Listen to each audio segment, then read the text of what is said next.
Hi, I'm Ben O'Brien. I work mostly under the name Ben The Illustrator, but I also work under the name Ben Draws, and I'm an illustrator based in Somerset. 20 years of Ben The Illustrator. 2005 is when I started Ben The Illustrator. 25 years of being self-employed. One industry wasn't enough because as soon as that industry closed down, I had nothing. And so at that point, everything was kind of taken away from me. And I was like, oh, damn, how do we make sure the mortgage is paid for the next 3 months or whatever? Hey, how you doing? Welcome to another one. This episode of Being Freelance is supported by and recorded using Riverside for high quality audio and video recorded online. I use it for podcasts, video versions of these as well, but lots of people using it for live streaming, for client calls, for power hours, because you get the transcript and you can create little clips afterwards. It's so good, and it's such a time saver when you're doing everything yourself as a company of one. Do check it out at beingfreelance.com/Riverside, and whilst it's free to get started, if you want to use a paid plan, make sure you use this code. It's Being Freelance, all one word, and that will save you 15%. But right now, let's find out what it's like being freelance for illustrator Ben O'Brien. It's one of the things that I enjoy about being my own boss is that I can just start something and like a week later that could be a legit project. Whether it's a big money maker or not, no one knows. But then just the same, I'll just go, I'm bored of that one now, I'll stop that. I'll tell you the thing with word of mouth, like how do you make that happen? You can't force people to talk about you. Yes, there is Ben, who was on the podcast in 2018, and I thought we were well overdue a catch-up. I do these sometimes. I've been doing the podcast for 10 years, so sometimes it's nice to go back and hear what happened next. So Ben O'Brien, better known as Ben The Illustrator, his story coming up. If you want to go back and listen to his original one, feel free to stop this right now. Search for Ben O'Brien and go back and find it. I'll put a link in the show notes as well. But you don't need to. We'll catch up from where we left off, and then you can always go back and find out the origin story of Ben the Illustrator as well. How are you? Hope you're good. We are, as ever, hanging out in the Being Freelance community. As I hit publish on this episode, over 30 of us are heading to Atomicon in Newcastle in the UK to hang out for a few days at an event up there. Should be a lot of fun.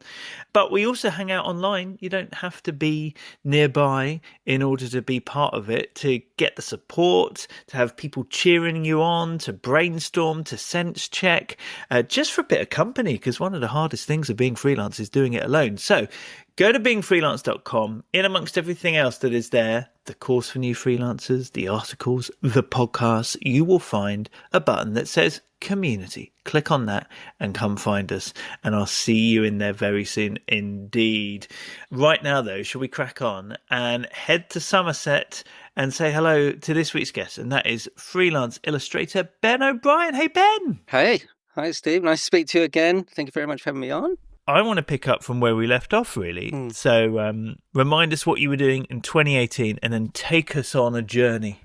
How's things evolved since then? I mean, I'm still illustrating full time. It's what I do. So that's not really changed. But so I went back and looked at the old episode, and I said on that episode that I wanted to do a lot more travel illustration because that was something I was enjoying a lot at the time.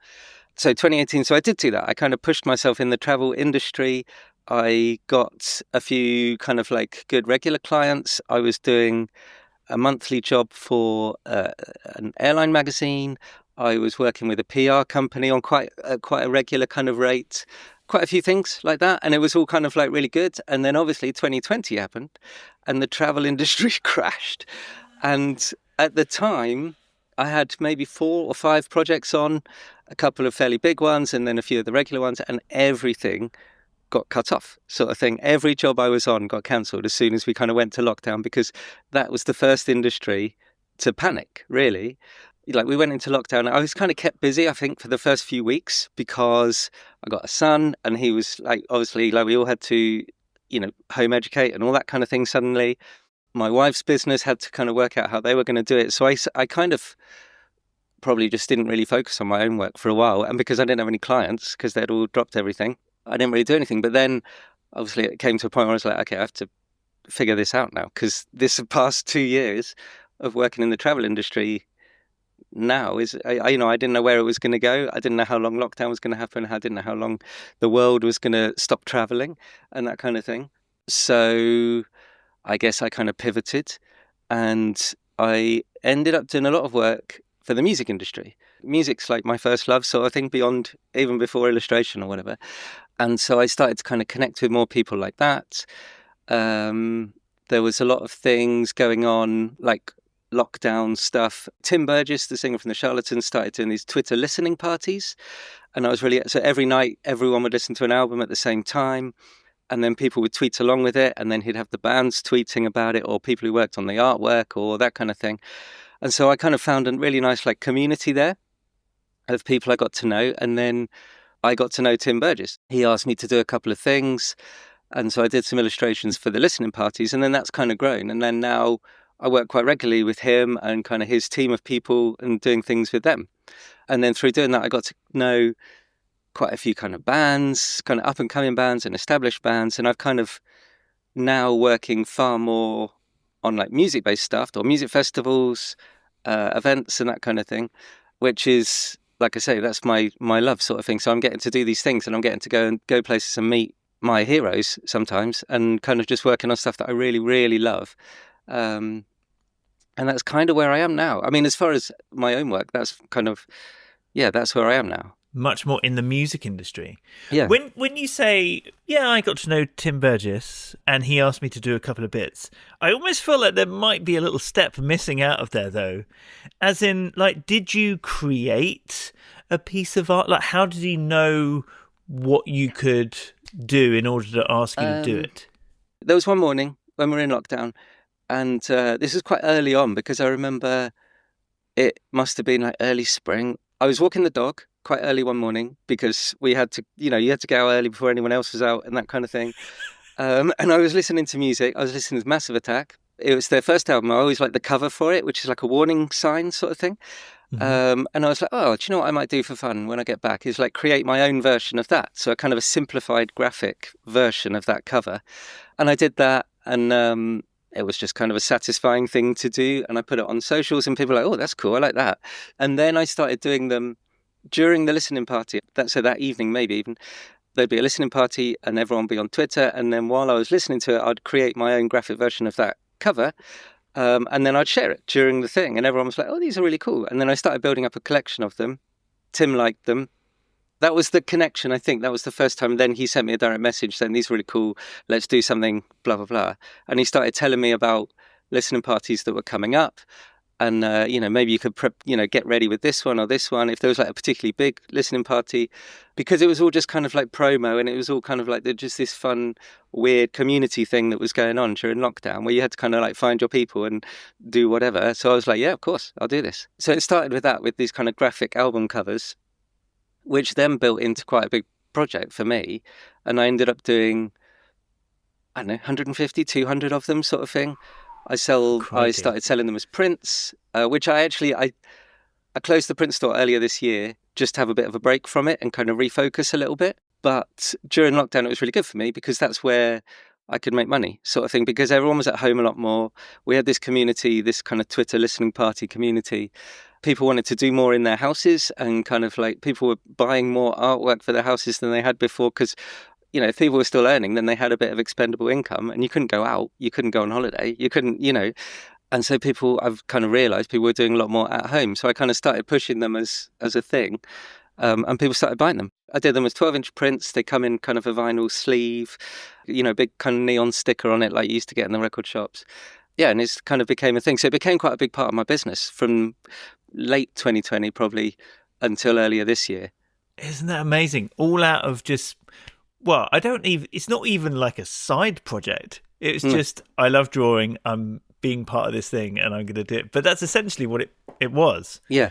You were already working at home, though, at that point, right? Yeah. When we last spoke. Yeah. Have you stayed at home the whole time since? I moved into a studio. Actually, this was another lockdown thing, weirdly.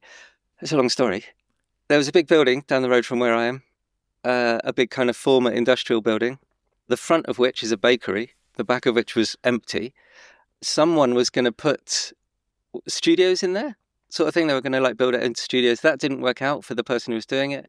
So a friend of mine went to the landlord and said, can we build our own studios in there, sort of thing? Because during that kind of the proper year of lockdown or whatever, building work could carry on. It was like one industry that didn't stop. So we were allowed to go and build studios. So we hired one builder and he taught us what to do. And so we spent about 2 months, there's 5, 6 of us, spent about 2 months learning how to do stud walling. We learned how to do insulation. We put flooring in. We learned we had to bring people in to do electrics and a little bit of plumbing. But, he basically taught us how to build walls. And we did it. And the 5 of us went down there and, with the one builder, we paid him, but, we were his team, essentially. So we didn't have to pay him as much because you'd normally pay a team of builders. He had us at hand and willing to do anything. So we built 2 studios anyway in this space. And then we ended up with building a gallery next to it, which we kind of co-ran as a little group. And so I did. And then we were there for about 3, 4, I can't remember if it was last year. Must have been early last year. I moved out of the studio. And my wife and I kind of came back home to work, and we've been working at home again since then. So how was it for those? I mean, man, you built it. Yeah. How was it for that time when you were back working alongside other people? Yeah, it was good. I mean, I was with friends, so it was, every day was just hanging out with your friends kind of thing. So it was all people I already knew, and, we've all known each other for years and we get on well and that kind of thing. So that was really good. You end up kind of diversifying a bit because we were also running a gallery. There was, I'd end up working with them a little bit more, which I wouldn't have done if we weren't in the same room, because two of the guys in there were graphic designers, so they could kind of say to me, oh, Ben, you've got a free day next week to illustrate something. I'd be like, yeah, sure. It's that kind of thing is really good, which is always the bonus of being in a shared studio. I've been kind of in and out of shared studios for 20 odd years. And that's really good. That's a really good side of it, is that there's people there who could be clients or who you could collaborate with, which I really like. But last year we were finishing up with the gallery in that building, and we were just my wife and I kind of wanted to start working together on more stuff. She wasn't in that studio, so we kind of said, well, let's move back home again.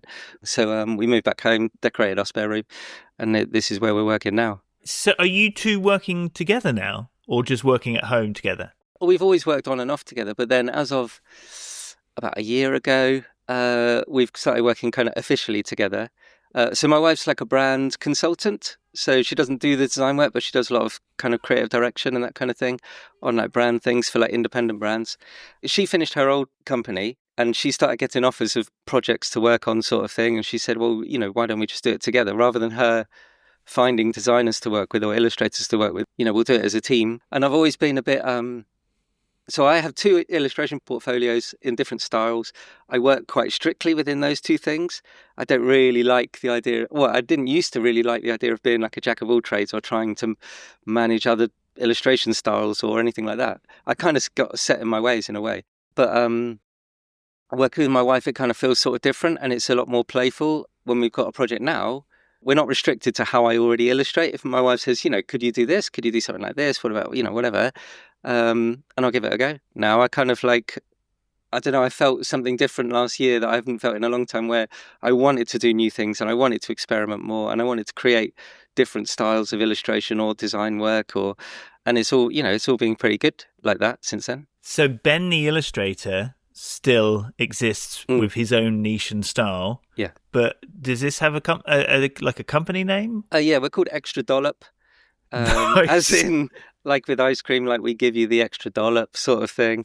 I don't really know where that came from. That would have been an idea of my wife's, because most of the clients we're working with are food or drink related, which is kind of the world my wife's always worked in. So it really suits that. And it's kind of us saying, we're playful, we like funny ideas, and now we just want to do that for lots of independent brands. And so how are those clients coming in? Does that feel different to how your illustration clients come in? Yeah, it's a lot more word of mouth. Like it used to be, like my illustration clients, I used to kind of like put things on social media, contact art directors. It almost felt a more formal way of promoting myself. Cold emailing people and that kind of thing, using portfolio sites. Whereas my wife's clients are just kind of like, we've worked for one guy who has a really great guy called James, who has a sausage roll company. So we rebranded his sausage roll company. And then he's like constantly recommending us to people. So we're now getting much more word of mouth. There's people that my wife's worked with in the food industry are now kind of like getting in touch saying, oh, we've got this project, do you want to work on this? And that kind of thing. So it's a lot more word of mouth than I've ever found before for getting work, which is good. I really like that way of working because you kind of already got some trust there because they've kind of, they've got a reference from whoever's recommended us to them. But it's I tell you, the thing with word of mouth, like how do you make that happen? You can't force people to talk about you. Do you know what I mean? Except by like every time you work with a client, make sure it's always enjoyable, make sure it's really good, make sure you're easy to work with and all that kind of thing. There's a better chance of them recommending you to someone else. But you can't, I struggle a little bit with how do you make that happen? Yeah. I haven't quite got it. I haven't figured it out. I haven't got an answer. Whereas it used to be like, if I was like emailing art directors, I can make that happen. I can get email addresses and contact them and say, hi, I'm Ben, here's my portfolio. That's up to me to make that happen, but you can't force word of mouth necessarily. No. Other than, as you say, doing a good job and I guess still being visible, still being on their radar, which is something that you always seem to be good at. Yeah, that's true. Yeah, because I feel, I don't know, social media is just not cutting it for me anymore.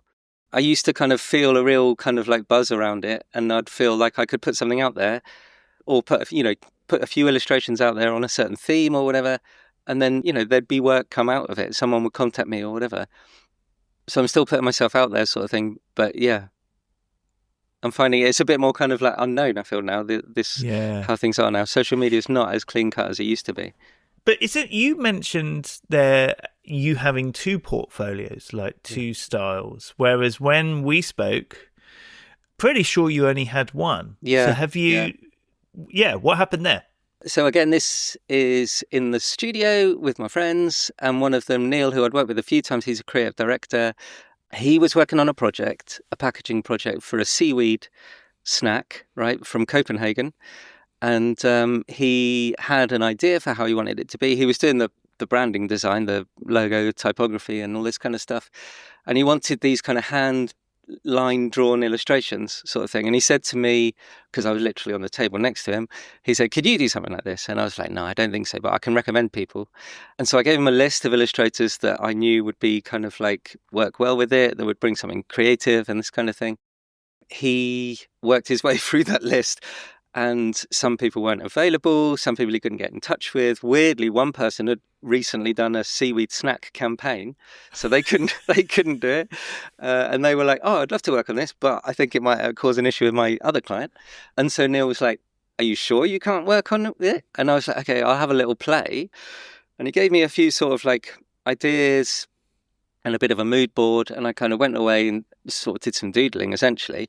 And I was like, oh, actually, do you know what? I could do this. It's not like how I illustrate at all, but I could do this sort of thing. And we kind of like developed it a little bit together, what the line drawings would look like, the style of pen brush stroke and all this kind of thing, and developed it into a really solid style, which I was thinking is just for that project. So he had me on board and I was doing the illustrations for the packaging. But then as soon as I started showing that to people were like, oh, I like this, can you do this for me or whatever? And so then I was like, okay, maybe I could have two portfolios. And at first, it's a bit of an odd thing to get your head around because it's like having two personas or two characters. But it's been fine since, I've kind of promote them both separately. They're on one website. So I have ben-o'brien.com as a website, and you go there and there's both portfolios. But then I can also kind of consider them to be two separate portfolios. And I can promote them to different clients. I've got some clients that would have never considered my normal Ben the Illustrator work. Maybe it's too colourful, it's too graphic. But now I can approach other clients with it. So it's going good. Awesome. And how did you, when you were reaching out to those potential, like, hey, here's this new style, because before that it was like the niche of me. Here's this new style, my split personality. What, did you do anything in particular to get that out there? I started thinking about clients that I'd wanted to work with that it wouldn't have been right before. I found it quite invigorating, actually, because it was like starting out all over again. Because I really enjoyed when I first became Ben the Illustrator, which was 20 odd years ago now. And I really enjoyed that thing of setting my sights on something, setting goals kind of thing, and thinking, oh, I want to be, because I was new to illustration even at the time. I'd spent 10 years working in animation. So I kind of looked back on that, and I really enjoyed doing that again. It was quite invigorating to start over and kind of just come up with new things. The new style, which I call Ben Draws, is a lot kind of funnier, I think, and I can be wittier, a lot more character in it. So it's like, oh, I can make funny jokes now. I can make silly illustrations. I can do whatever I like. Once it had started to get the ball rolling, and I was getting a lot of editorial work, and I was like, yeah, I really like this. Because editorial work was my first thing I really did as Ben the Illustrator. And then I hadn't done a huge amount of it for a couple of years with Ben the Illustrator. But then Ben Draws kind of got me back into that world, and I really liked it. Because I like how quick editorial work is, especially like newspaper work or whatever, even though it's not always in print anymore. I really like the fast, they can contact you at 4 p.m. and it has to go online tomorrow morning. And it's like, can you do it? And I'm like, yeah, I like that. I like the challenge. I like to kind of get into it. And so I got back a lot more in the editorial world through doing that. And then I produced a little book of these illustrations, and it was nice to design the editorial style of it. And then I sent that out to clients. And that was good because, again, I hadn't done any print promo for myself in years. So it was fun to do that kind of thing again. Yeah, so an actual physical book that you mailed to like art directors? Yeah, just a little A5 kind of soft cover, nothing. It had to be kind of like on a budget in a way.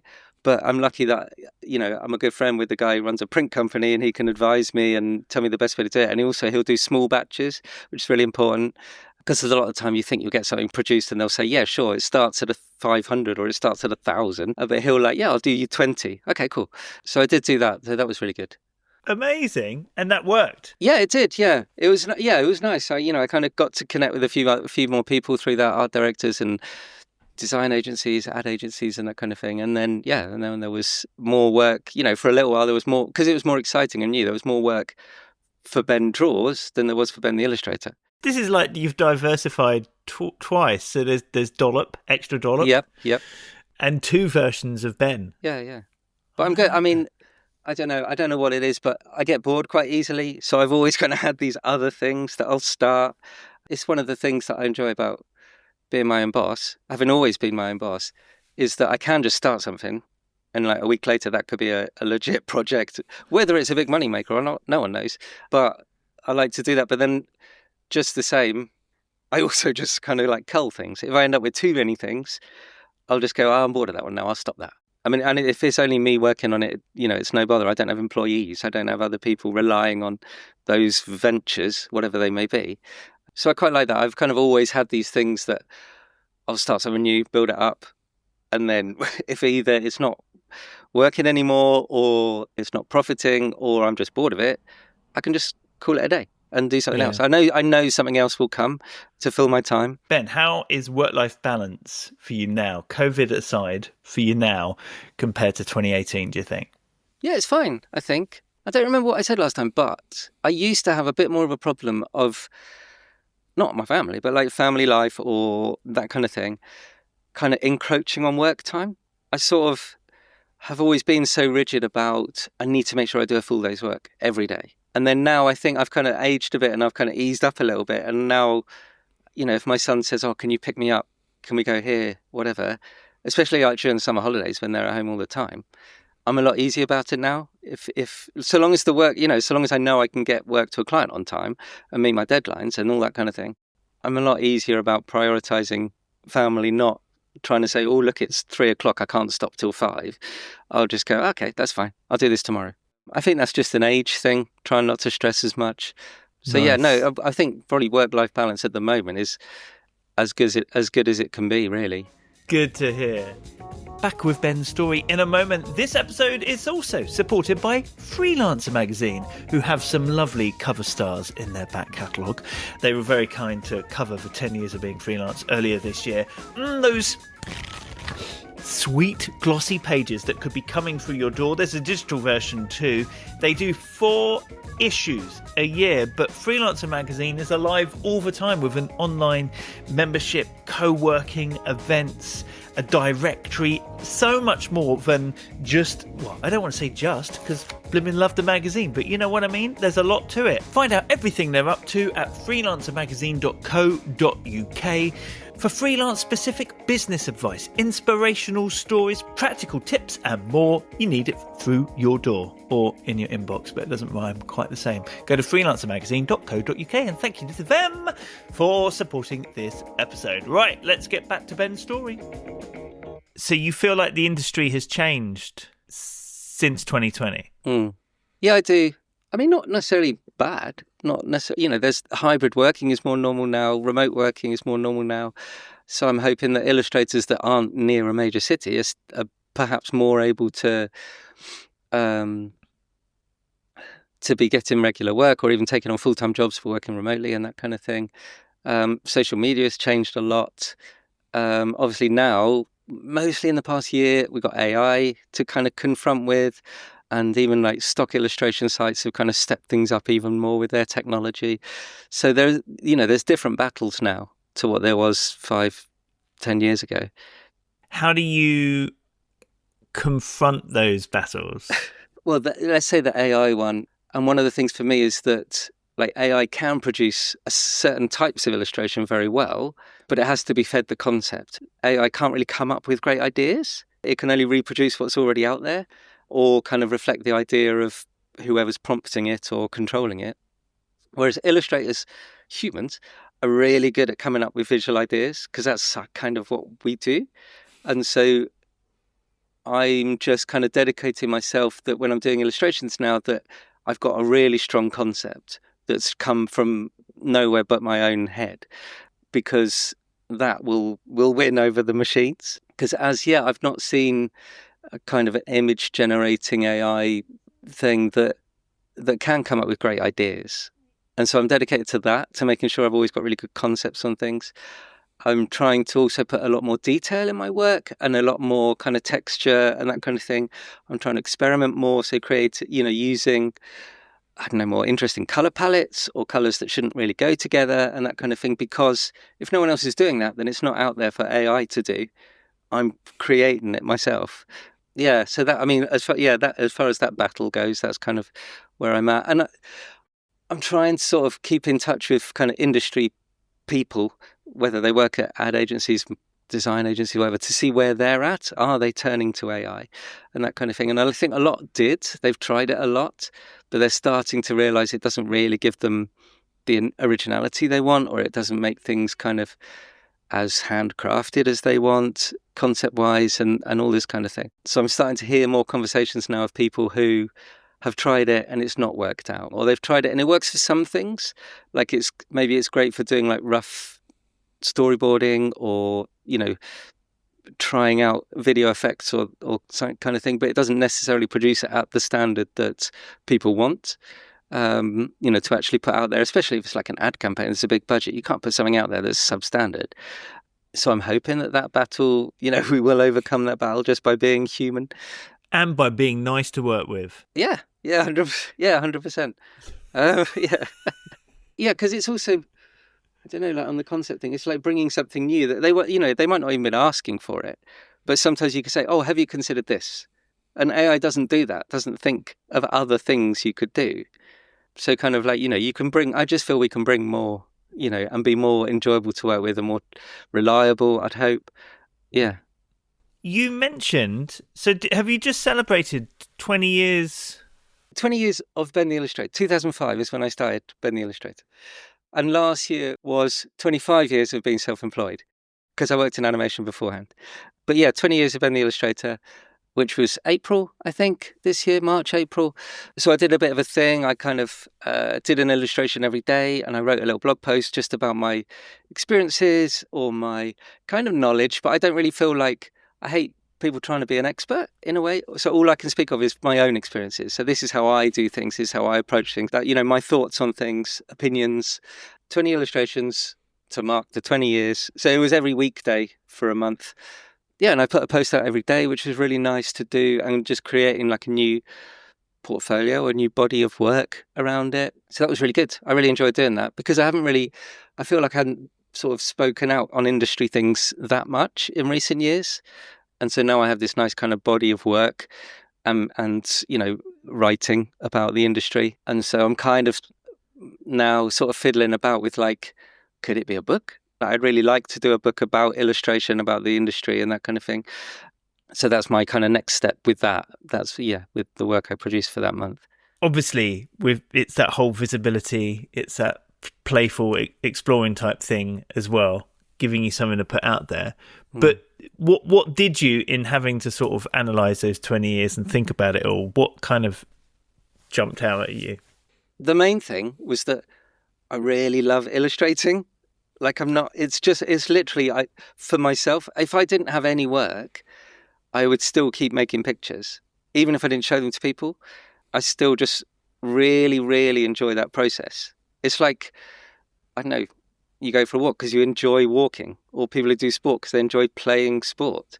I really, really enjoy the process of drawing, pencil on paper, and then going on a computer and creating digital artwork. It's really kind of therapeutic. It's quite meditative, I find. It's like good for my mind. And then just having this finished artwork every day. Because normally, like when you work, you don't necessarily make illustrations every day. Because sometimes you're doing, I'm cleaning up rough drawings on Photoshop, or, kind of boring things, or you're doing your accounts or whatever else. But every day having to produce an illustration or get a few done, so I had ones to post the next few days, was kind of quite intense, like almost like a boot camp sort of thing. So that was the main thing, I think, was just like really, really falling in love with the process again. And also like obviously nothing wrong with client work, obviously. None of it was for clients. So I was free to do whatever I wanted. So I could just create stuff. So that was really good, like really good. And I connected with a lot of people, weirdly reconnected with a lot of people I haven't spoke to in ages, illustrators and that kind of thing. That was more so from posting it on LinkedIn every day, because I don't use LinkedIn all the time.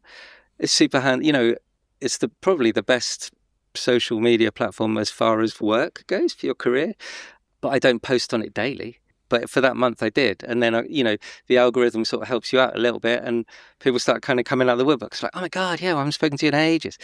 So that was really good. Brilliant. I loved seeing it. It was so cool. Cool. And yeah, must have been round about then, you see. But I started thinking, really need to speak to Ben again. Yeah. I've seen his listening party album artwork. I've seen him in the studio. I know there's stuff to talk about here. Lots has happened, and yet Ben the Illustrator is still going strong in 20 years. I love it. Ben, I always finish by saying, what would you tell your younger self about being freelance? But what would you tell 2018 Ben? Oh, right. That's a good one, because do you know what? I thought about this question before, and I wrote down what it would be, and then I looked back at the old podcast, and it was the same thing. So I don't. So I don't want to. It's nice to know you've not changed. Yeah. So what would I tell 2018? You're not allowed to tell him to buy like shares in Zoom or something like that. All right. I think it's almost like keep pivoting or keep open to other things, because of what happened in 2020, where I lost all my work. That meant money that I was expecting wasn't coming. Contracts were kind of scrapped in some way or another. And I was really I was terrified sort of thing, because I live kind of month to month. I don't have some massive savings, and I don't make the kind of money that relies on, I can't just drop everything for 6 months and be financially stable. And so at that point, everything was kind of taken away from me. And I was like, oh, damn, how do we make sure, the mortgage is paid for the next 3 months or whatever? And so there was like an element of shock in there, a little kind of like being suddenly like everything was dropped around me. But I did come up with things, and I did kind of pivot, and I did kind of manage to keep going. So I think it's always good to have almost like to have some side thing on the go, so you've got something to fall back on, or to have something that, like an idea that you'd really like to do someday, and then just save it, put it on the shelf. Because if you do lose everything, you've got to find something new, sort of thing. And like I said, in 2018, I was like, I want to work in the travel industry more. And I just went full in, and I was 100% working in the travel industry, and not expecting, COVID to happen. And, one industry wasn't enough, because as soon as that industry closed down, I had nothing. So I think I'd say, make sure you've got something, make sure there's some security there. I've always been I'm terrible with accounts and taxes and pensions and all that kind of thing. I don't think like that. I can't get my head around paperwork or admin or all that kind of thing. So I've side way too much on the creative thing, and I don't really think about the security or that kind of thing. I think probably from never having, I've had like part-time jobs, but I've never had a full-time job because I went self-employed from day one. So it's just not in me to think about that kind of stability. So if I could go to 2018, it'll be like, make sure you've got something. Be prepared for all your jobs to be cancelled the same day, whether that's side projects or something to fall back on or something new that you've always wanted to do. Yeah, like be prepared. Awesome advice. Okay, now, Ben, I'd like you to give me 3 facts, 2 true, 1 lie. Let me figure out the lie. What do you have for me? First one, I have some artwork in a DC Comics superhero movie. Second one, I designed something that was used in the Olympics. And the third one is that I've worked with 2 of the greatest divas in music. So your artwork was in a DC comic? In a movie, a DC Comics movie. Yeah. What was that? It was The Flash. How was your artwork in it? Because my wife and I had designed some packaging for a company, and then that packaging was in the background in a cafe scene in the Flash. So it was a real life product? It was a real life product, yeah. When they were planning this kind of cafe scene, they were like, "Oh, this packaging would look cool on the shelf." So, that's what they used. Oh, now would they do that? I feel like everything in a film is made up, is fake. Would they really use a real product? Okay, what was the next one? I designed something that was used in the Olympics. What, the London Olympics? No, Paris. Paris? Last year. Well, what was that then? It was artwork on a skateboard that Team GB, or GB Skateboards, I think they're called. Now, this is cool. So what was the design of yours that would have been seen? It was a kind of a graphic of. It actually started off as the Eiffel Tower because it was in Paris, but it was kind of warped, and it was along with there was a few different things on the skateboard design because there was also like sponsor stickers and these kinds of things, but they made it as one design so that it looked like a skateboard covered in stickers, but it was just a printed design, and so it was my kind of like thing on there. Okay, that sounds possible. And you've worked with 2 of the greatest divas in music. Oh, come on then, who are they? Mariah Carey and Elton John. If we can count Elton as a diva, I know he's a bit more of a diva off stage. I think Elton would count himself as a diva. And what was that? Was this when you were a choreographer? Yeah, that's the one. No, it was for both of them when they had books coming out. So I knew someone with the publishers, and Twitter used to, when there was like new movies, new books, that kind of thing, would do a special hashtag. So you'd write hashtag and then a word, and then they would have a little emoji attached to the hashtag. And so I did one for Elton John when his book came out, and one for Mariah Carey when hers came out. Okay, that's true. I feel like the Paris one might be true. I think everything in a movie is fake. We even once had somebody years ago on this podcast whose job it was to make everything fake in the background of films. I feel like that's the lie. No, it's not. It's the skateboard. The skateboard one was the lie. Ah! Yeah, no, I just made that up. Yeah, no, at the beginning of The Flash, he goes into a cafe, and then in the background, it's quite blurry, but we went to the cinema and you can see it. There's a shelf with all these packs on that we designed. Ben, it's been so good to catch up. Yeah, it's been great. Who would have thought so much would happen since 2018?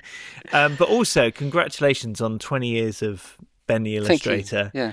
And, taking that forward, but also extra dollop as well. That sounds like a fun thing for you to carry on exploring. Go to beingfreelance.com, as there are for all of our guests. You can find links through so that you can find Ben online and check out the episodes. There's over 300 episodes, and if you're wondering how Ben got started and you never listened to the first one around, go back and find it. You can just search for Ben's episode and it will come up. It's so easy to type, you'll find it in no time. For now though, Ben, thanks so much and all the best being freelance. Thanks so much, Steve. Oh Okay, there goes Ben. Please do go back, check out the original one. It is nice to hear that he is still very much Ben the Illustrator, although sounds like he could have been Ben the Builder at one point. May still be. AI can't come for that. I do keep thinking maybe I should become a gardener. Can't come for that, can it, huh? Anyway, look, we're done. Come find us at beingfreelance.com. I'm on Instagram and LinkedIn and every day hanging out in the community, so it would be brilliant to see you in there too. And a brand new episode of this coming not next week, but the week after. But go back through the back catalogue and listen to all of them, won't you? Some people do, genuinely. You're thinking that sounds like a big job. You can do it. I have faith in you. In the meantime, you have a great week. Being freelance.